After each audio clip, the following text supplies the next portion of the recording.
Only one thing registers on the subconscious mind: repetitive application, practice. What you practice is what you manifest. Sound waves do not die out. They travel forever and forever. All our sentences are immortal. Our useless bleedings circle the universe for all eternity. The prophets of doom, in my experience, are generally ignored and usually right. I am not all she-devil. A she-devil has no memory of the past. She is born afresh every morning. She deals with the feelings of today, not yesterday, and she is free. There is a little bit of me left, still woman. Marriage is a very difficult relationship for nearly everyone, and I'm sure you shouldn't do it if you want a quiet little easy life. Men are irrelevant. Women are happy or unhappy, fulfilled or unfulfilled, and it has nothing to do with men. If you wake up in the morning with a great sense of the things that have to be done in the day in order to get through to the next day, you lose the sense of the day as any kind of end in itself. I didn't even know I was a feminist until I read it on the back of one of my own books. Man seems not so much wicked as frail, unable to face pain, trouble, and growing old. A good woman knows that nature is her enemy.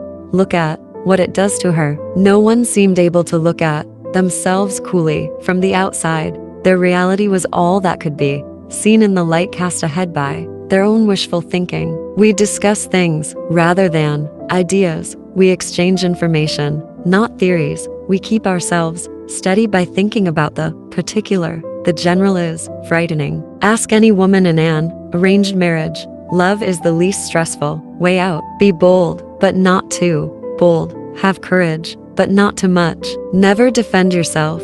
Agree with your critics. It takes the wind out of their sails. People fail you. Children disappoint you. Thieves break in. Moths corrupt. But in order of the British Empire goes on forever. We make tactless remarks because we wish to hurt, break our legs because we do not wish to walk, marry the wrong man because we cannot let ourselves be happy, board the wrong train because we would prefer not to reach the destination. The desire for self-expression afflicts people when they feel there is something of themselves which is not getting through to the outside world. A woman has all too much substance in a man's eyes at the best of times. That is why men like women to be slim. Her lack of flesh negates her. The less of her there is, the less notice he need take of her. The more like a male she appears to be, the safer he feels. What makes women happy?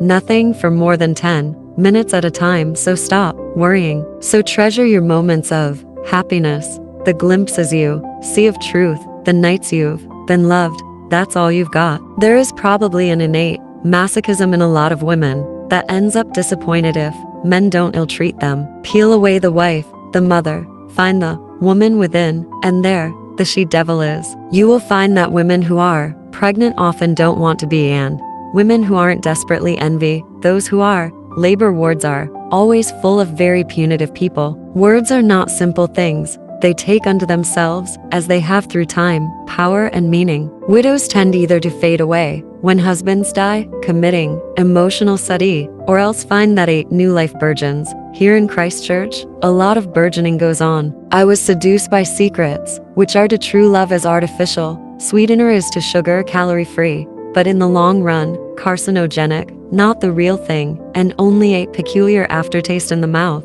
to tell you so, to warn you. All mothers love their own children as best they can, according to their temperament and circumstances, and all mothers should have done better. In their children's eyes, when the going gets tough for the children. I am not cynical. I am just old. I know what is going to happen next. We shelter children for a time. We live side by side with men, and that is all. We owe them nothing, and are owed nothing. I think we owe our friends more, especially our female friends. Fiction on the whole, and if it is any good, tends to be a subversive element in society. If you put a woman in a man's position, she will be more efficient, but no more kind. One must be careful with words. Words turn probabilities into facts, and by sheer force of definition translate tendencies into habits. If infinity is as they describe it, all things are not just possible, but in the end, certain. Poverty is a stubborn thing. You seldom escape it with one bound. Writing is more than just the making of a series of comprehensible statements. It is the gathering in of connotations, the harvesting of them, like blackberries in a good season, ripe and heavy snatched from among the thorns of logic. I was always furious because you couldn't take out more than 3 books in one day. You would go home with your 3 books and read them, and it would still be only 5 o'clock. The library didn't shut till past, but you couldn't change the books till the next day. Idle, profligate, ingrate, no one decent could ever want him. Poetry, I thought then, and still do, is a matter of space on the page, interrupted by a few well-chosen words to give them importance. Prose is a less grand affair which has to stretch to the edges of the page to be convincing. One can learn at least, one can go on learning, until the day one is cut off. Ambition will, and should, always outstrip achievement. As it has turned out, the whole relationship between men, women, and children has tilted to the disadvantage of women. Of course, you have to believe in destiny, that everything is sheer chance is an intolerable notion. Style is what's there when you look at someone's writing and you know that they wrote it and nobody else did. For that is what a child should be, and seldom is, the product of man and woman, of opposing natures, unified, however temporarily, by the amazing, circling, weaving dance of love and lust and God's involvement in it. When today's young woman says she isn't a feminist, what she means is she isn't a lesbian and she doesn't hate men. She likes to wear makeup and she enjoys a laugh, in which she is no different from many an early feminist. Writing is an act of generosity toward other people. Some women are born mothers, some women become mothers, and some have motherhood thrust upon them.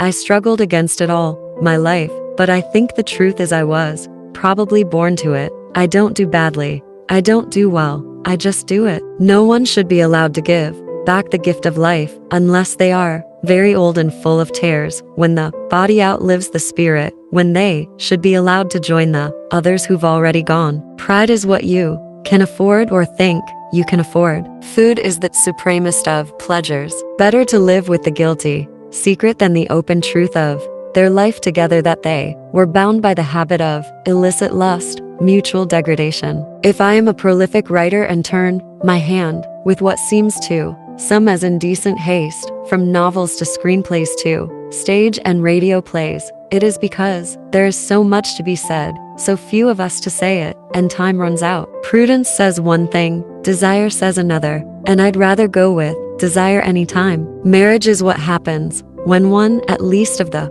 partners, doesn't want the other to get away. My experience of men in cars has always been that if you don't want them to do something, they will. It is when they are behind a wheel that they most fear the control of women and children. I ran upstairs loving, weeping. I will run downstairs unloving, not weeping. If you love the father of your child, you feel he has given enough.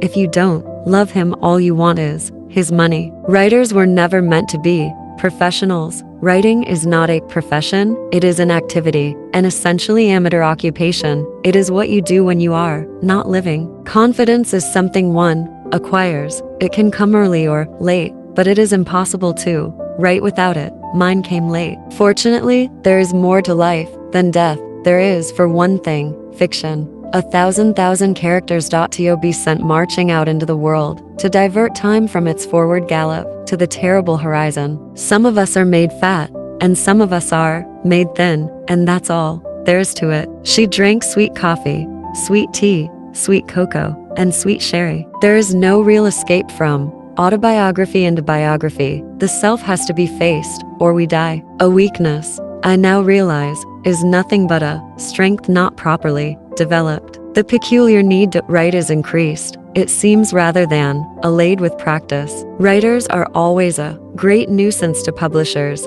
If they could do without them, they would. I know that I'm a real writer because sometimes I write a story just because I want to, not because someone's told me to. One sort of believes in recycling, but one believes in it as a kind of palliative to the gods. Take me, well, not quite take me. Love me now, take me eventually. During the day she would read science fiction novels. In the evenings she watched television. And she ate and ate and drank and ate. Loving is upsetting. That's the point of it. There was no such thing as defeat if you didn't accept it. For whoever lived totally as they wanted to, whoever, if they have time to think about it, dies wholly satisfied, and those who remain know it. Nowadays, most people wear black most of the time anyway. Go to a literary party and one would imagine everyone there was in perpetual mourning for their lives. If you do nothing unexpected happens.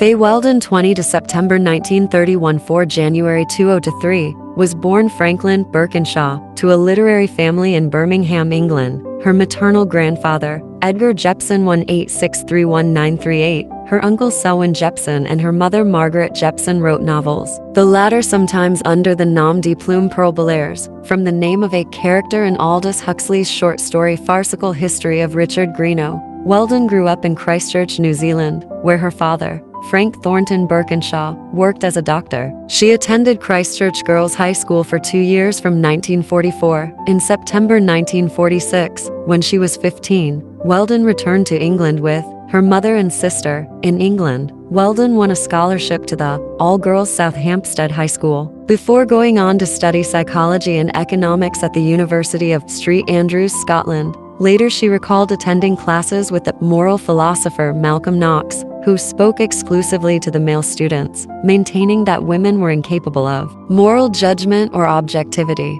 She completed her Master of Arts in 1952 and moved to London, where she worked as a clerk at the Foreign Office for a salary of £6 a week. Fay Weldon was an English author, essayist, and playwright. Over the course of her 55-year writing career, she published 31 novels, including Puffball 1980, The Cloning of Joanna May 1989, Wicked Women 1995, and The Bulgari Connection 2000, but was most well known as the writer of The Life and Loves of a She-Devil 1983, which was televised by the BBC in 1986, Writers Guild Award for On Trial, the pilot of the original TV program Upstairs, Downstairs 1973, the Booker Prize, Best Novel nominee 1979 for Praxis, Society of Authors Traveling Scholarship 1980, winner of the Los Angeles Times Fiction Prize for The Heart of the Country 1989, Whitbread Prize Best Novel nominee 1996 for Worst Fears,